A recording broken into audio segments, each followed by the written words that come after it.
दोस्तों Bharat electronics limited यानी BEL की बात करें, स्टॉक के अंदर आज हल्की सी गिरावट देखने को मिल रही है। निफ्टी 50 का हिस्सा बनने के बाद पिछले दो ट्रेडिंग सेशन से यहाँ पे गिरावट ही देखने को मिली है, लेकिन इसके बीच में काफ़ी बड़ी अपडेट निकल के आ रही है। यहाँ पे एक बड़ा एमओयू साइन किया इसरो के साथ में इन्होंने। और जैसे कि भारत इलेक्ट्रॉनिक्स डिफेंस सेक्टर की एक बहुत ही शानदार कंपनी है, लगातार बिजनेस बढ़ रहा है और इसी के दम पे इसको निफ्टी 50 में भी शामिल किया गया है। क्या इस समय हमें इन्वेस्टमेंट कर लेना चाहिए, क्योंकि काफ़ी फेयर वैल्यू में स्टॉक इस समय मिल रहा है। वैसे तो पीएसयू स्टॉक पिछले साल भर में काफ़ी ज़्यादा दौड़े हैं, लेकिन ऊपर के लेवल से करेक्शन भी हो चुका है। क्या इस लेवल पे दाव लगाना चाहिए? दूसरी तरफ अगर हम हिंदुस्तान एरोनॉटिक्स लिमिटेड की बात करें, तो यहाँ पर एक काफ़ी बड़ी गुड न्यूज़ निकल के आ रही है। कंपनी तेज़ी से अपने कारोबार को आगे बढ़ा रही है। मेक इन इंडिया के तहत बहुत सारे इक्विपमेंट बना के, बहुत सारे वेपन बना के एक्सपोर्ट किए जा रहे हैं। क्या एचएल में दाव लगाना चाहिए, जानने की कोशिश करेंगे इस वीडियो के माध्यम से। लेकिन फ्रेंड्स, उससे पहले अगर आप पहली बार हमारे चैनल पे आए तो चैनल को सब्सक्राइब कर दीजिए, एक बेल आइकॉन दबा दीजिए, ताकि जब भी नया वीडियो बने पहला नोटिफिकेशन आपको मिले। वीडियो पसंद आए तो लाइक से ज़रूर कीजिए। चलो फ्रेंड्स, वीडियो स्टार्ट करते हैं। मैं हूँ आपका दोस्त एसपी दवे और हमारे अपने चैनल ऑनलाइन कमाई में आपका बहुत बहुत स्वागत है। तो सबसे पहले भारत इलेक्ट्रॉनिक्स लिमिटेड की बात कर ले तो आज 284 पर क्लोजिंग थी। 0.39% की गिरावट देखने को मिली।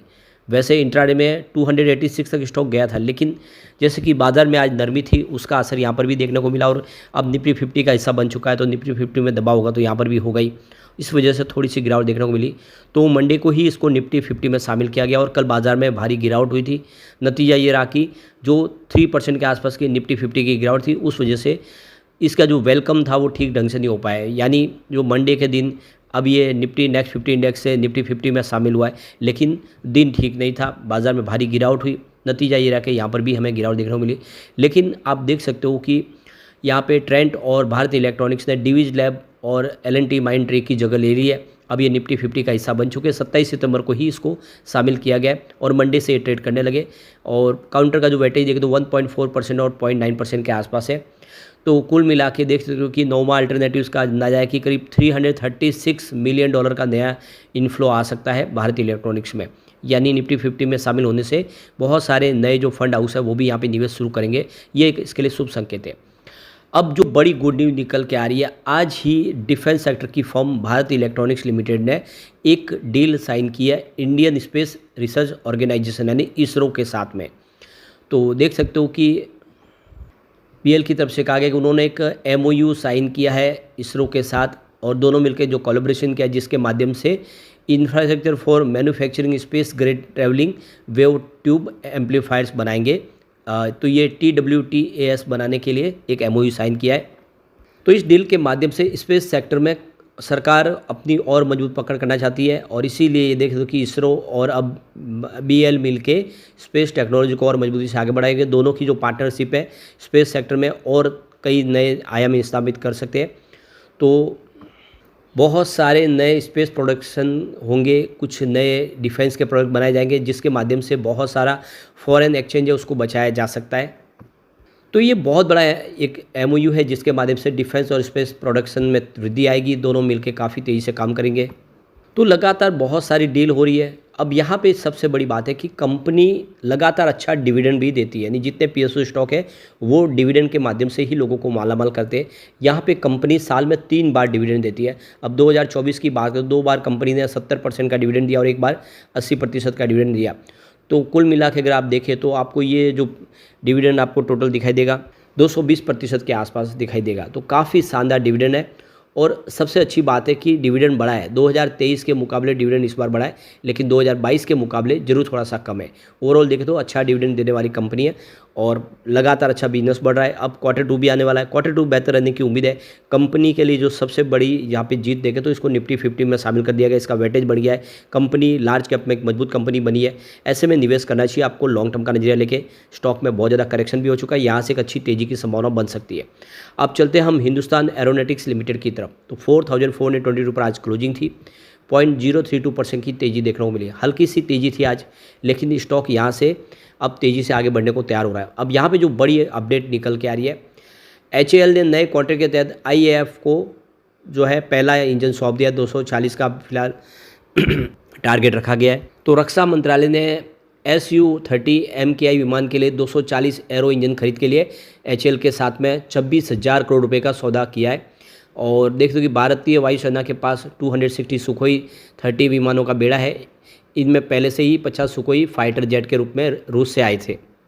तो सरकारी कंपनी हिंदुस्तान एरोनॉटिक्स लिमिटेड यानी HAL ने नए कॉन्ट्रैक्ट के तहत भारतीय वायुसेना को Sukhoi Su-30 MKI fighter aircraft का पहला इंजन सौंप दिया है, जिसके कॉन्ट्रैक्ट पर पिछले महीने 9 सितंबर को ही यहाँ पे एग्रीमेंट के ऊपर साइन हुए थे।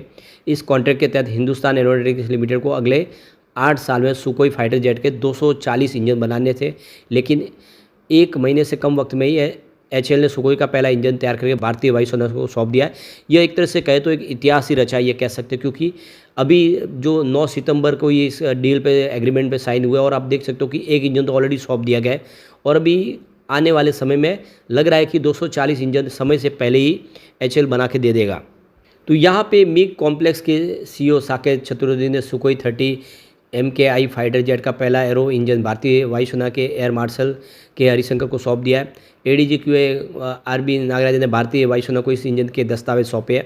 प्रधानमंत्री जी की अध्यक्षता वाली केंद्रीय मंत्रिमंडल ने सुरक्षा मामलों की सदन में 2 सितंबर को इस सुखोई 30 के इंजन की खरीद को प्रस्ताव को मंजूरी दी थी। तो हर साल 30 यहाँ पे इंजन है वो डिलीवर होने वाले हैं और देख सकते हो कि बिल्कुल ये समय पे पूरा का पूरा जो है सौदा कंप्लीट हो सकता है।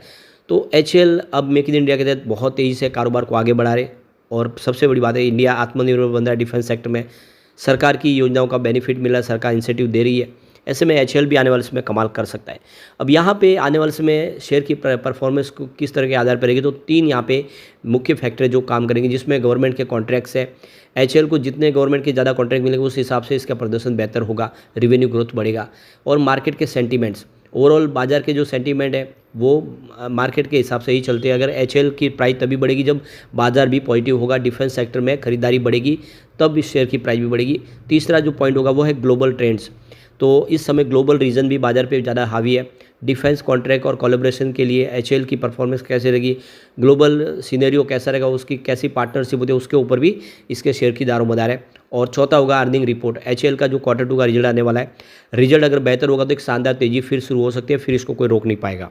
अब यहाँ पे 10,000 करोड़ का फाइटर जेट का इनको एक नया कॉन्ट्रैक्ट मिला है, जिसमें फाइटर जेट और हेलीकॉप्टर बना के देने हैं। तो काफ़ी अच्छे कॉन्ट्रैक्ट इस समय कंपनी के पास है, काम की कोई कमी नहीं है और काफ़ी बड़ी पार्टनरशिप लगातार कर रही है। नई टेक्नोलॉजी को एक्सचेंज करने के लिए कुछ ग्लोबल मार्केट में पार्टनरशिप कर रही है, जिससे हम देख सकते हैं कि आने वाले समय HAL बड़ा धमाका कर सकता है। सरकार की तरफ से भी आप देखें तो डिफेंस सेक्टर को मजबूती देने के लिए बहुत सारी इंसेंटिव दी जा रही है, सब्सिडी दी जा रही है। मेक इन इंडिया के तहत देखें तो सपोर्ट दिया जा रहा है। ऐसे में आने वाले समय HAL को बेनिफिट होगा ही होगा। सबसे जो बड़ी बात है कि बहुत ही ज़बरदस्त डिविडेंड देने वाली कंपनी है और यहाँ पे देख सकते हो कि साल में 2 बार कंपनी डिविडेंड देती है, बहुत ही अच्छा। 2022 में वैसे 3 बार दिया था, लेकिन डिविडेंड लगातार बढ़ रहा है, ये भी सबसे अच्छी बात है। देखिए 2023 में कंपनी ने एक बार 200% इंटरिम और एक बार 150% फाइनल डिविडेंड दिया, लेकिन इस बार 440% इंटरिम डिविडेंड और 260% फाइनल डिविडेंड दिया है। यानी आप देख सकते हो क्लियरली कि 2023 के मुकाबले कंपनी ने 2024 में बहुत ही शानदार डिविडेंड दिया है और ये लगातार बढ़ रहा है। अगर हम पिछले 2-3 सालों के ट्रैक रिकॉर्ड देखें तो डिविडेंड बहुत तेज़ी से बढ़ा है और काफ़ी शानदार डिविडेंड, यानी ये डिविडेंड ही आने वाले समय लोगों को मालामाल कर सकता है अगर आप लॉन्ग टर्म के लिए इन डिफेंस सेक्टर के शेयरों को निवेश करके रखें।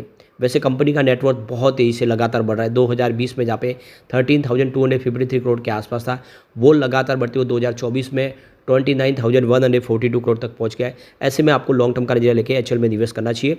आने वाले समय ये आपको मालामाल कर देगा और BL भी बहुत ही शानदार दाव जरूर लगाना चाहिए। लेकिन फ्रेंड्स, कोई भी इन्वेस्टमेंट करने से पहले अपने फाइनेंशियल एडवाइस बड़े ले ले या अपना खुद का रिसर्च करें, क्योंकि मैंने वीडियो आपके एजुकेशनल पर्पज़ के लिए ही बनाया। वीडियो पसंद आए तो लाइक से जरूर कीजिए और चैनल को सब्सक्राइब कर दीजिए। Thank you friends.